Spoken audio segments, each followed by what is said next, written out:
Welcome to another episode of the BS Podcast, the show that looks at how behavioural change insights are being applied in the wild.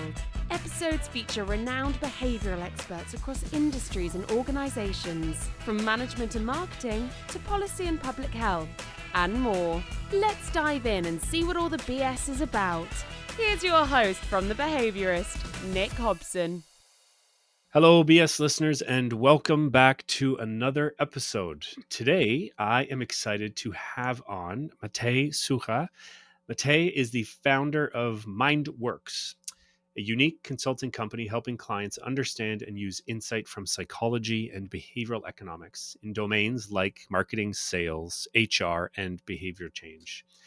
He discovered behavioral economics during his studies at the University of Copenhagen in Denmark and ETH Zürich in Switzerland. And after gaining experience in the corporate world, he quit in 2015 and fully focused on MINDWORX. Nowadays, they are consulting for banks, insurance companies, the telco industry, and many more. Matej's most recent endeavor is a first-of-its-kind online masterclass, Psychology and Behavioral Economics in Marketing, is what it's called, where he collaborated with some of the greatest minds from the field. Matej, welcome to the show. Thanks for having me. And it's great to see you again. It's great to talk to you again. We chatted. Well, this is funny. So offline, we were saying. I asked Matej, how long has it been since we chatted last? And this just goes to show how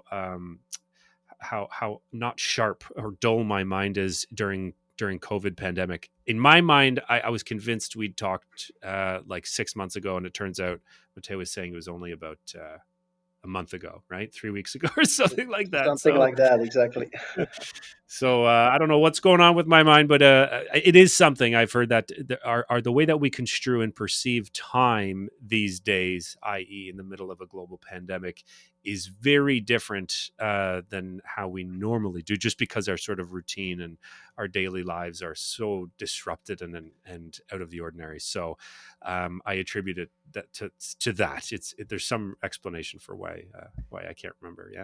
Yeah, I guess so. Well, let's attribute it to that. And, there's a lot of research in behavioral science and psychology about the impact of isolation and home offices and forced home office on how we perceive things, how the boundaries between the work and free time are totally erased, which probably causes what you're just experienced. Yes. But there's I nothing love. wrong with you, Nick. No worries. Yeah, yeah. Thanks, Matej. I appreciate it. I've been reading a lot of that, and it is so interesting. I mean, we're just sort of thrown into this new reality we were thrown into it with no preparation, with no sort of warning, and it's interesting to see that people, for the most part, like we're quite adaptive and we can adjust, and yet, like it is really disruptive to our lives. Have you been working from a quote unquote home office yourself? Yes, absolutely. From mid-March, basically overnight, me and my whole team, we stayed at home, and we haven't really been used to working from home, but the adaptation was actually quite fast.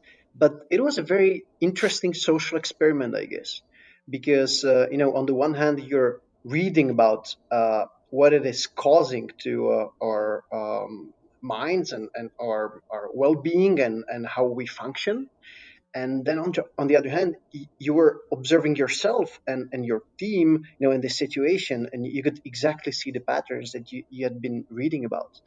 I love the Ali Fenwick. I think you had him on the show some time ago. He was creating quite a lot of videos and content on panic working.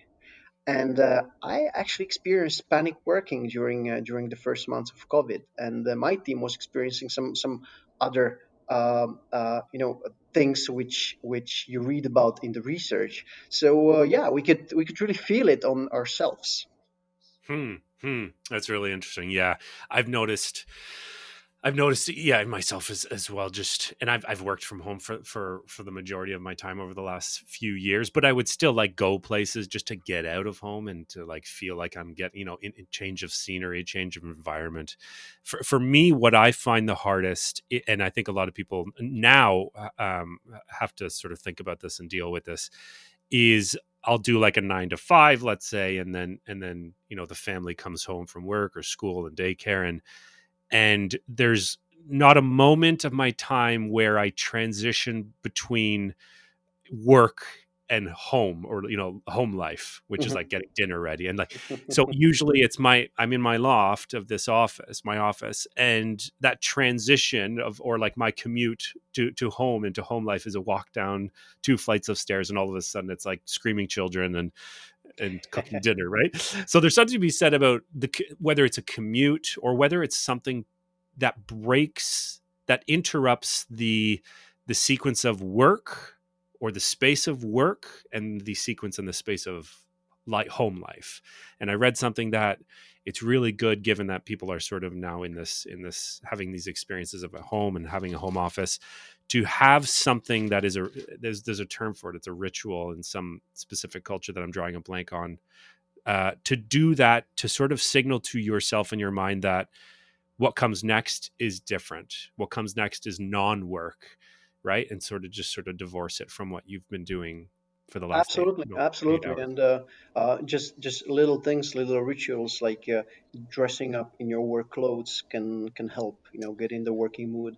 To have a dedicated working spot at home can also help. To keep the distorted work life balance. I haven't really had the work-life balance for the past 5 years, so it hasn't been that much of a problem for me. But for normal people, I guess could have been a bit of a shock. Absolutely. Yeah. So let's chat about one thing I mentioned in the outro, the intro of your bio, is this masterclass. So it is called the Behavioral Economics and Psychology in Marketing, as I said. Um, yeah, can you just tell listeners what it is, what that's all about, and what was the inspiration, and what sort of was the impetus in creating it? Yes, absolutely. I'd be happy to. So this masterclass was a result of a lot of interactions with the clients, with people who actually came to our workshops, and we've been listening to them, and we're trying to understand what they like, what they enjoy the most about behavioral economics. And the feedback that we have been getting was that they love the business applications, the practical examples, the case studies.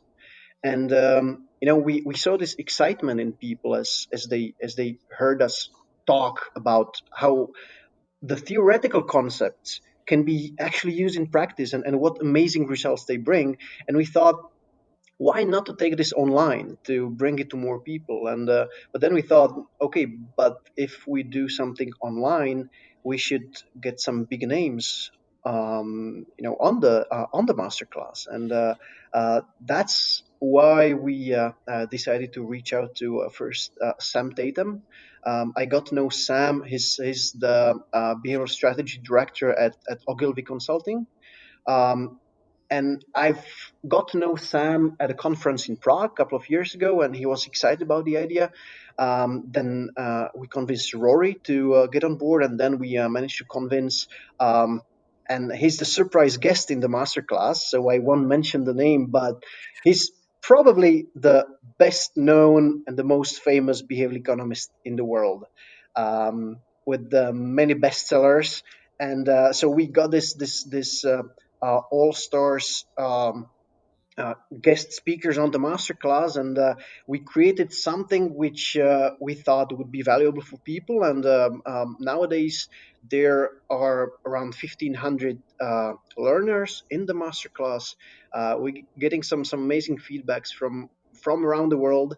And yeah, so this is in a couple of sentences the story of the masterclass. Very cool. And is it just a few follow up questions? Is it specific to marketing? Would you say? I mean, given the name of it, or Yeah, well, Yes and no. Most of the examples are tailored to marketing or maybe to a consumer, whether it is sales or marketing or communication or product design. You can learn a lot of insights from the masterclass. It's not really tailored to finance or HR or compliance or some other field. So if you're dealing with customers, if you want to convince someone of something, if you want to make your communication more effective, I think you could learn a lot. Yeah, yeah, good. That's really cool. And would you say behavioral enthusiasts, seasoned behavioral practitioners, and scientists, both? Like, is it? Do you have to come to the class with some prior knowledge of the science or the field? The fun thing is that we got to know our audience quite well. We've spoken to dozens of people who have taken the masterclass, and there's a mix of mainly marketing practitioners, but also consultants from the B field, also seasoned behavioral practitioners with years of experience. Uh, of course, the feedback we're getting is that okay, we it wasn't like every minute of the masterclass was a revelation for us, but we still learned a lot of interesting new case studies and a lot of interesting new insights. So I think everybody will find their bit in the Yeah, masterclass. good, good, good. And something you alluded to, and we touched on, but at the start of the conversation is, and I think about this a lot just with the guests I have on the show, is you have behavioral practitioners who are out there in the wild doing work, doing all the great work that we do, and they're usually sort of branded as working and delivering within a certain business domain. So it is sort of marketing or communications or HR or people analytics or product design. Is that the way that you operate as a entrepreneur, business owner, and MindWorks generally? Do you focus on a specific business unit, and then dive deep into that and apply behavioral insights, or is it? Do you see it more as, here's a methodology that is a behavioral science and psychology, and let's just apply it wherever the problem presents itself, and that may be in any domain? Well, I would say it's a halfway between the two extremes. We don't do everything. There are domains where we don't feel comfortable enough to advise companies. And those domains would be behavioral finance, for example, or engagement and motivation of people. And the main domains where we are active, where we're helping clients, are marketing, sales, HR, and from time to time we get a project in behavior change. But mostly it is about changing consumer behavior or changing candidate behavior or employee behavior. Hmm. Hmm. And within that's sort of, I think, how I sort of split it out as well, which is generally whose behavior are you trying to change your for a prospect or somebody who comes to say a website, your employees or your customers. And I think that's sort of the first step. And then once you get there, then you can kind of break it down into separate. So within those that you mentioned, let's focus on the customer, the user first. Mhm. What's maybe a past project or an engagement, something that is the most recent or the most exciting that you've done, and can you just tell us a little bit about what that looked like? Yeah, sure, I'll be happy. So basically, in general, we get two kinds of projects. Um, on the one hand, it's the small and nice, easily measurable uh, kind of direct communication projects.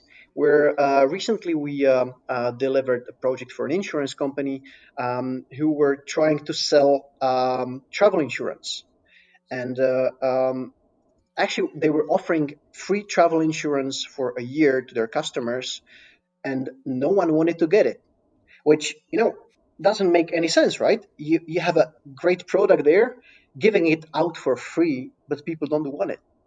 So it's obviously there's something wrong, right? So it's we suddenly not dealing in the rational world. So what we did was that we tried to understand the decision making process of those customers a little bit better. We tried to analyze what's holding people back, because this is a great example of a situation where you probably don't have a lack of motivation, but you Mhm. have some barriers in the way which are holding people back. And what we designed was a simple direct email campaign, which we A/B tested against the old version, where we focused on the barriers, and some of the barriers were related to uncertainty. Uncertainty is actually one of the main reasons which come up over and over and over again whenever we work on a project which are holding people back from doing something. Whenever your customers experience anything they're uncertain of, anything they have some fears about or some doubts about, they won't do it. Now, you can have 100 benefits of your product you're offering, but if there is one uncertainty, no one will do business with you. So, Mhm. and this is, I think, the biggest mistake that marketeers and salespeople do, is that they focus on increasing motivation. And that's very natural, but it's very wrong, because increasing motivation is very often very expensive and difficult. And removing uncertainties, removing the frictions, is very often much easier and much more effective. And coming back to this project, so we addressed some of the uncertainties we identified. We coupled it with an SMS reminder, and we got a 300% increase in conversions of the direct email. And for me, it was another beautiful example of how understanding a little bit better what's going on in your customers' minds um, can, without changing the offering, without giving discounts, without playing or increasing motivation, can increase conversions just by changing a few words, just by tweaking, reframing a little bit the communication. And what was I might have missed this, and apologies if so. What was the uncertainty that you were, attempting to remove there, and thereby increase conversions? There were actually several. Some of them linked to the coverage of the insurance, of the travel insurance, but the biggest one was, I know, when someone is giving you something for free, you think there's a catch, Yes. Yeah. and you're very suspicious, because nowadays no one's giving you anything for free, right? And the catch here was that you had it for free for a year, but after the year, it renewed automatically, and you had to pay for it. So what we did was that, I mean, straight away we were aware that this is the biggest barrier. This is what's holding people back, and we addressed it straight away. We told them, no worries. A couple of weeks before the free year runs out, we'll send you an email and we'll remind you uh, that it's renewing, so that you can cancel it and don't forget about it. And it worked like magic. Hmm. Very interesting. Yes, the price of zero is a really interesting phenomenon. I think there's a paper. I just pulled it up as you were just speaking there, by Nina Mazar and this chap named Dan Ariely. And I was wondering. It says, and this is another paper by Ariely and colleagues in 2006. They show that, and this is, I'm reading now, that when offered a piece of Starburst candy, the little bite-sized candies, at a cost of 1 cent per piece, the participants take approximately 4 pieces on average. When the price is zero, free, more students take the candy, but almost no one takes more than 1 piece, i.e., decreased demand when prices are reduced. So you're right. When things are offered for free, when you offer a consumer or a customer something for free, there's a weird psychology that is totally irrational and makes no Mhm. sense from the rational agent model and perspective, that sort of kicks in this quirky, odd psychology, and people sort of appraise the whole situation and the whole offer in a really odd and different way. So that's a really great example. So it's, and I know this has come up in past conversations with this idea that motivation. It seems that to change motivation, like that's a lot harder to do. You said that it's a lot harder to do. um Now there's some context, there's some scenarios where we have to still change motivation to see the needle move. I guess in your work that you do you start first with the remove the uncertainty, remove the friction? That's like sort of the first obvious step because it's the easiest application. It's the sort of you're going to see your returns on that first, and then look at the more complex behavior change strategies like motivation or whatever else. Do you ever have to go to that next level and start to dig a little deeper? Sure, you do. But if you want, I can give you maybe a deep dive into how we approach projects, because Yeah.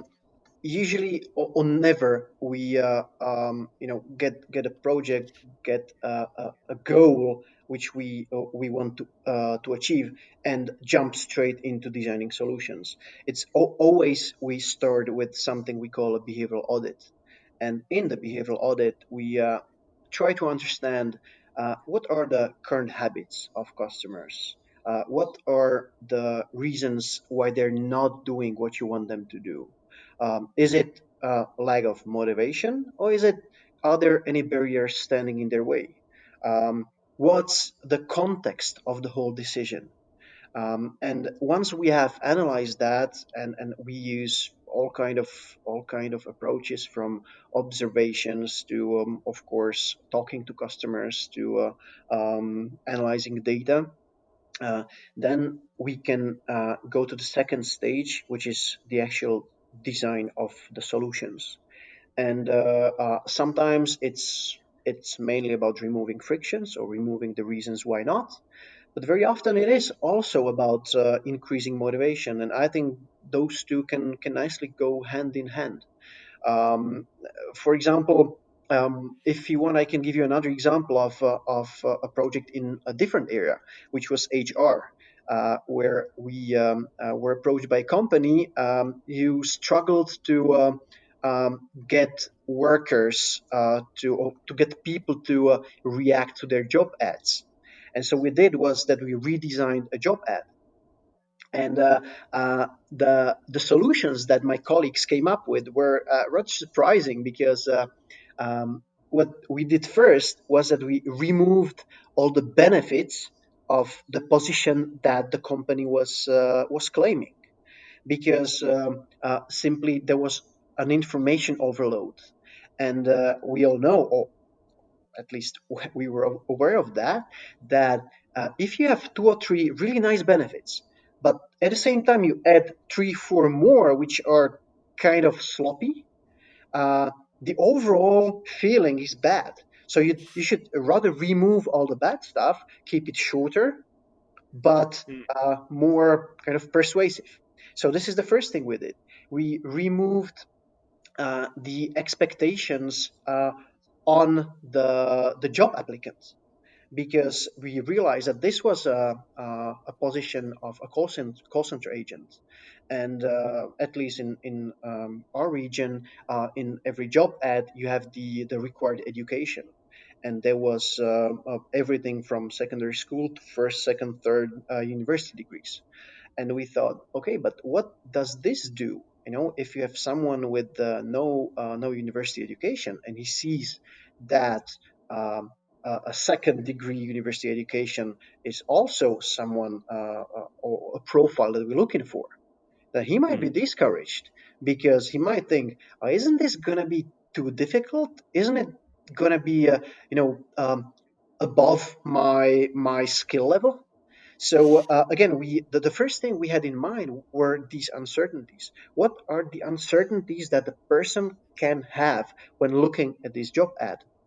So we removed a lot of stuff. We talked to people, identified once again the uncertainties, addressed them in the job ad. For example, we explicitly said that the initial training, which will be paid, will be tailored to your needs, and you don't need to worry that it will be too fast or too difficult, because we learned that people were afraid that the initial training will be unpaid and that they won't be able to handle it.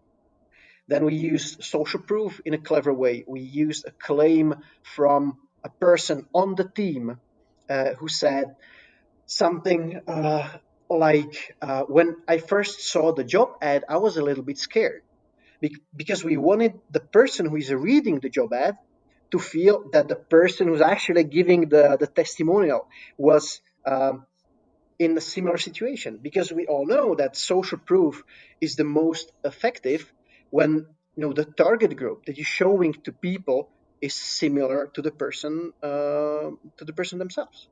So and the result was a threefold increase in the number of job applications. And what was very surprising, that the client came back and they told us, you know what, we got three times as many people, but the people were more qualified. And this was an interesting byproduct of how we framed the job description. So and this is an example of where we played with the barriers, with the reasons why not, with the uncertainties, but also we played with the motivation a little bit. Yeah, so it's always a mix of both, removing frictions and increasing motivations. Yeah. That's very cool. That's a great example. And what was you mentioned it was threefold It was in a the threefold increase, yes, in the number of in the applications number of CVs that the company received. they received. And not only that, as you said, was this nice byproduct that they were better qualified. Now, was that because there was just more of them, or in a sort of direct comparison that there was just it was attracting people who were actually more It, qualified? Based on what the client said, it attracted people who were more qualified. Hmm. Hmm. Very cool. Yeah, that's a great example. Thanks for sharing that. Um, let's change a little bit course here and talk about your journey into behavioral science and into specifically in the for profit sector of consulting and behavioral practice. So, in your bio, I read there that you what was it? You gained experience in the corporate world and quit in 2015. Then you sort of dived right into MindWorks fully. What was it what happened? What did you read? What did you watch? Who did you talk to that inspired you to do the work you now do at MindWorks and become a behavioral practitioner?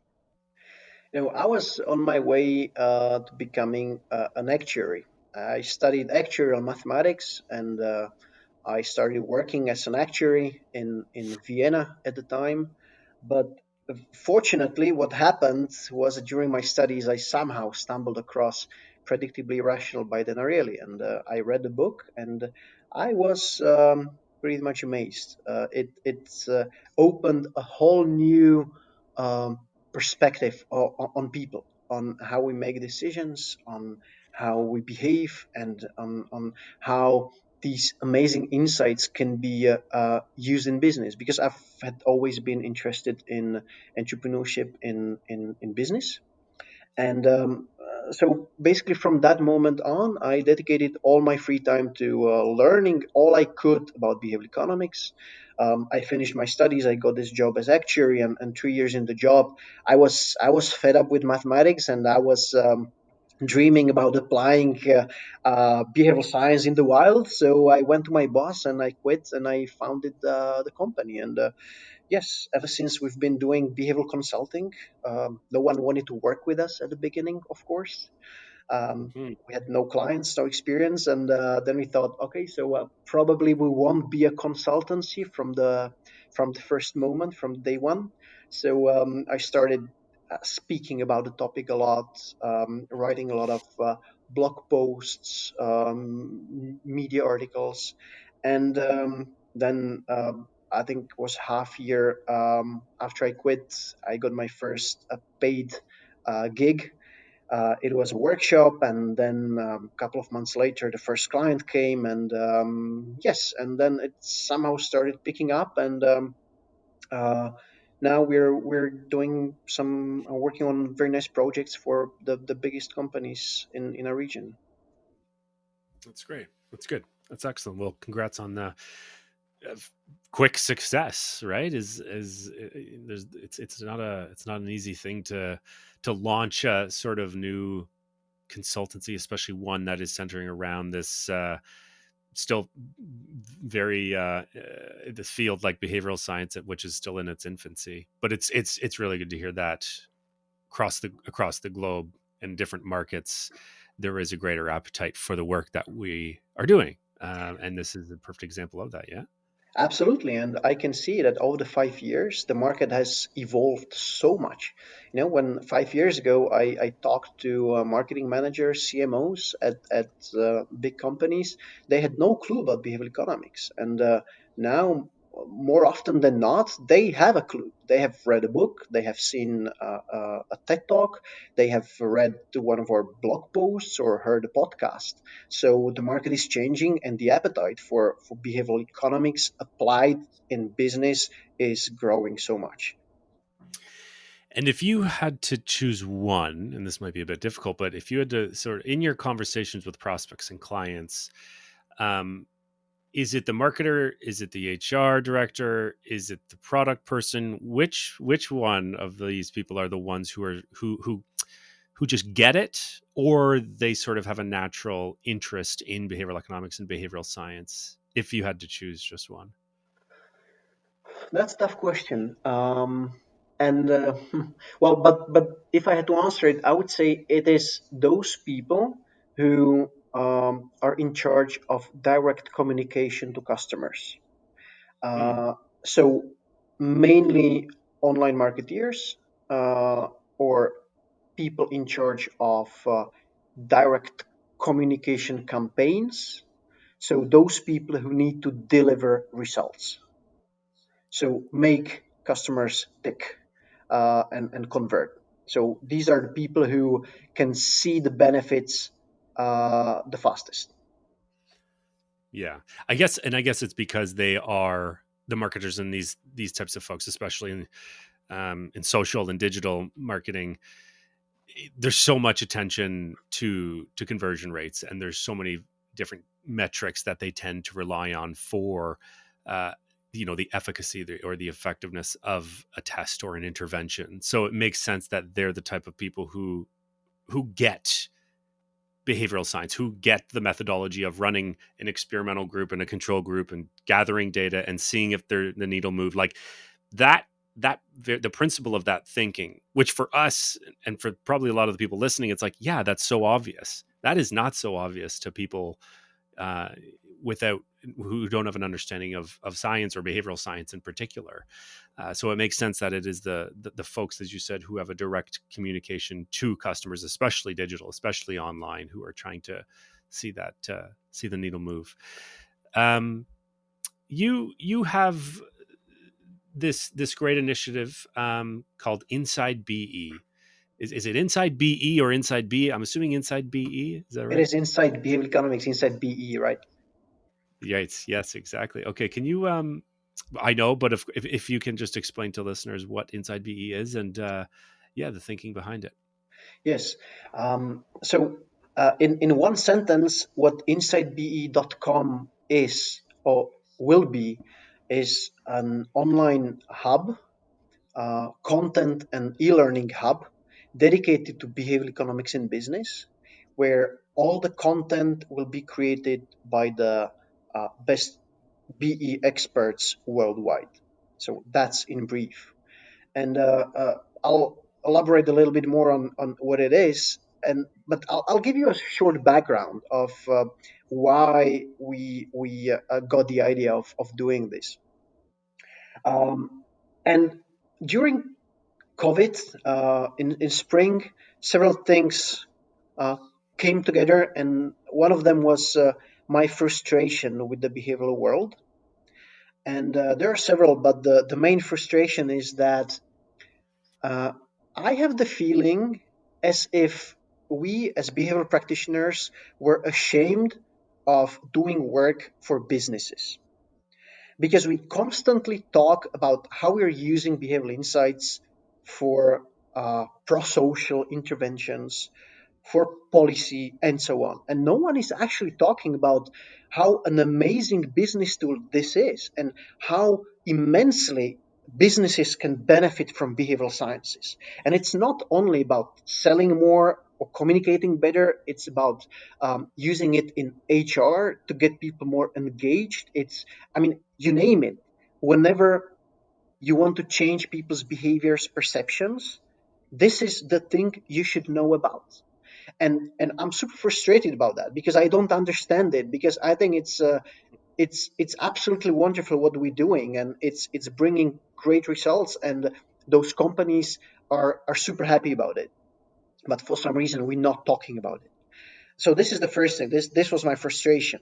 And the second thing was were the feedbacks that we were getting from learners from this online masterclass that we talked about just a minute ago.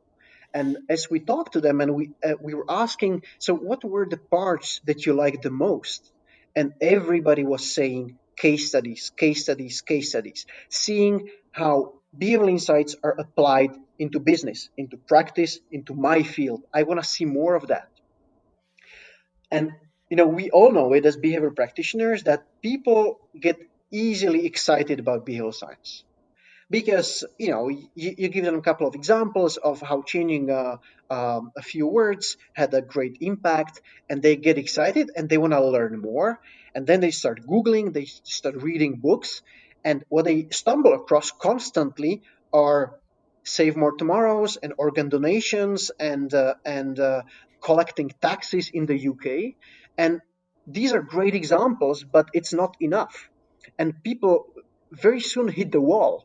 They get excited, they want to use it, but they don't know how. And this is what we want to change with Insight BE. So the goal of Insight BE is to bring to people the practical applications, the business applications of this stuff. So there will be a network of practitioners, hopefully like yourself. We've talked about this month and a half ago. People like Rory Sutherland, Sam Tatum, Richard Shotton, and many more.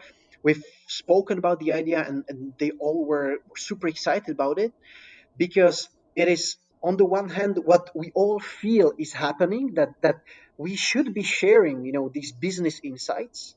And on the one hand, it will be a great thing for the readers, for the consumers of the content who want to read more about it, who want to learn more about it, because there will be both articles, videos, interviews, and also online courses, e-learnings, master classes on different topics from the business world and how behavioral economics can help, created by all these great minds. And on the other hand, this will be the platform for us as BE practitioners to promote our work. So it should be a mutual win-win situation where we get to people who are excited about the topic, and these people can contact us and do business with us. So this is the main idea behind Insight BE. And if I may use this opportunity, I highly encourage behavior practitioners to go to insightbe.com and to hit the button get in touch and let me know, because this is the time. If you want to be a partner of Insight BE, if you want to be one of those who will be sharing their insights and who will be present on the platform, now is the time. And I very much hope that we'll be launching in within a couple of months. That's great. Yeah, I mean, I'm all in favor of InsideBE.com and the initiative and the thinking behind it.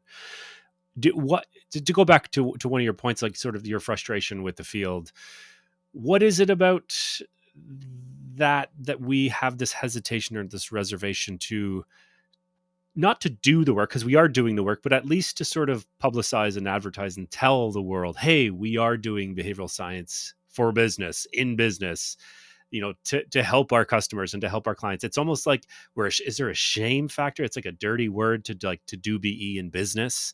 Because as you said, is it because it's evolved out of the social policy and more of the government work with behavioral economics? Why do you think there is that frustration there? Well, I'm afraid I don't have the answer, but what I think is the reason, or other reasons, is that the origins of the field are in academia. So it has first and foremost been an academic discipline where you don't work with businesses, you do research, which is great, but at some point it should translate into practical solutions for also for business. This is one thing. Then there's this never-ending discussion about whether it's ethical or not.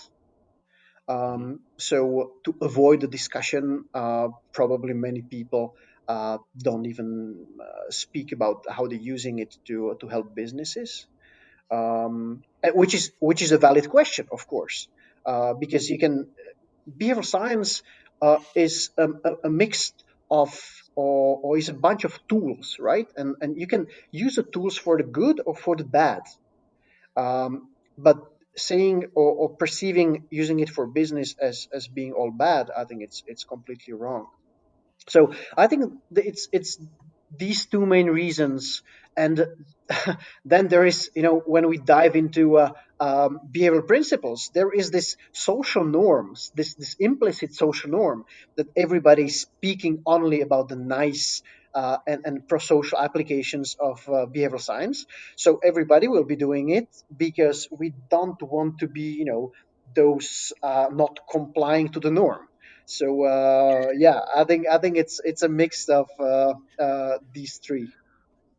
I mean, that in itself is it's a really sort of interesting tale of a meta science, or uh, a meta philosophy of a field that's taking off and trying to distinguish itself from where it started, like as you said, which is in academia, and then policy and social social good. Um, so I think for BE and behavioral science in practice, specifically within the for-profit sector, I think there's a bit of a reckoning that we have to do, and we have to. And then we're in the midst of a bit of an identity crisis, and it's a thought that I've sort of started to flesh out with a co-author of mine. This idea that people, businesses, marketers, HR folks, executives, leaders have been applying behavioral science and psychology in the workplace in a very sort of lay, implicit way. They've been using these tactics, but they just didn't have the nomenclature. They didn't have the frameworks. They didn't have the science behind it. Now we do. Now we have all of that in our arsenal, in our tool belt. So we're not doing anything different. I mean, ideally, we are applying these principles in an ethically sound way. Obviously, like we're not going out to like ruin people's lives. I don't think anyone wants to do that. But it is unfair that we, as behavioral practitioners, um, are being maybe judged because of the work that we do, when in fact the work that we do has been being done for decades by marketers and these types of people in business. It's just because there's all talk about ethics and compliance as our field, which is there needs to be, but there's something to be said about how we deal with that and how we communicate, and like maybe and inside BE will do this is getting comfortable discussing these themes and discussing these concepts with confidence, because it is a good thing to have in business for sure. And I think you'd agree with me, yeah? Absolutely, 100%. Absolutely. I like what Rory Sutherland says about behavioral economics and marketing. He says that um, very often a behavioral scientist and a marketer will come to the same conclusions or come to the same solutions, but it will take 30 years for a marketer and 3 months for a behavioral scientist, because we know what we're doing and we have the science behind it. So what you're testing, what you want to achieve. So you were saying that all these principles have been used for decades. Yes and no. They have been, I think, used in by coincidence very often. Of course, Bob Cialdini has done amazing work around persuasion and influence, which are basically some of the behavioral tools described and taken from practice. But what comes with behavioral science is the consistency, that you consistently can create solutions which will have a much higher probability of working than compared to if you didn't have the science and the nomenclature, as you called it, uh, of the human mind and human behavior. Yeah, yeah, yeah. Totally agree. And one last question for you, Matej, if you don't mind. The BBB, or the Big Behavioral Brainstorm, ask all my guests at the end of each episode. So, of all the problems that exist in our social and economic realities, which one, if you had to choose only one, could benefit from a behavioral economics or behavioral science intervention or solution? Um, I've been thinking about this question. I've prepared a little bit, and I have a wish, short answer, and a longer answer. And my wish is that we as a field start talking and sharing more of the business applications. But that doesn't answer your question. So the short answer is seeing more BE in business. But if I had to choose one area of business which I think needs it the most, I would say that there's a huge problem throughout the world that the majority of people go to work every single day sad and disengaged, and they, from the moment that they swipe in, they start, the countdown, the 8 hours that they need to spend at their desks now at home until they swipe out. And I think behavioral sciences have a lot to say about what's driving motivation, what's driving demotivation, what's driving engagement, and most of all, they have a lot to teach managers and business owners about how to communicate and approach and work with their people. I think this is an area which can immensely benefit from the knowledge of behavioral sciences, and in turn, I think coming back to the social impact, I think the world would be a happier place if most people were happy at work. I agree with that, and I think everyone does, because we spend, what is it? I can't remember the exact stat, or the number of hours at work. It's sort of the one activity in our adult life that we do the most the most of. Just given how, at least 8 hours a day every single day for at least 5 days a week. I mean, that adds up. So why not demand some basic level of happiness and fulfillment and meaning and contentment from that activity, which is so central to our life and so central to our identity, as a human being. And I think you're right, and it's something that I think a lot about. We have to, in earnest, begin to ask questions: how can we improve the quality of people's lives at work? So yeah, totally agree with you. Well, Matai, thank you for that wonderful answer, and thank you for spending the time with me. It's been a lot of fun catching up. Thanks a lot, Nick. And if I may, one last thing. We had a Yes, I almost forgot. We have a Yeah, we had a surprise. surprise for your listeners. And so the surprise, as we talked with Nick, was that you might enjoy the masterclass, but you might not want to pay for it. So what we thought about with Nick was giving you this little discount, this 50% discount on the masterclass. And I guess, Nick, that everybody will find the link in the show notes. It is mindworksacademy.com, with the mindworks with an X at the end. So it's a 50% discount for the first 50 people who apply the voucher. And yes, the voucher is BS Podcast. Oh, there we go. Perfect. So I'll be sure to include that in the show notes. And yes, listeners, when you hear that, go check it out. And I definitely recommend you sign up at such a good rate, such a good deal. But act quick, as they say. A little scarcity never harms, right? You never hurts, right? As long as it's sort of out in the open. Yeah, absolutely. Well, thank you, my friend. It's been a pleasure. Thanks a lot, Nick.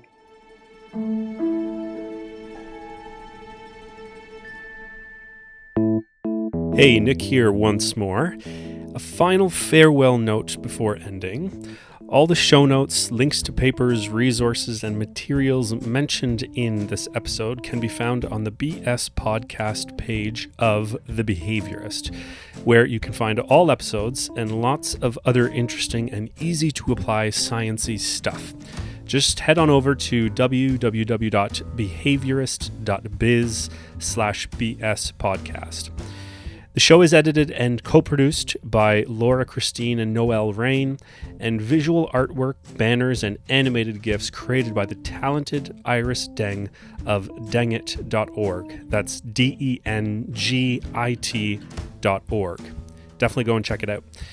Lastly, if you'd like to join me in the mission of spreading the good BS word, remember to rate and review the show on iTunes or wherever else you get your podcast fix. Quite a bit of work goes into these episodes, and a little love would go a long way. Thanks again for listening. Until next time, remember, keep your facts ugly and your hypotheses beautiful.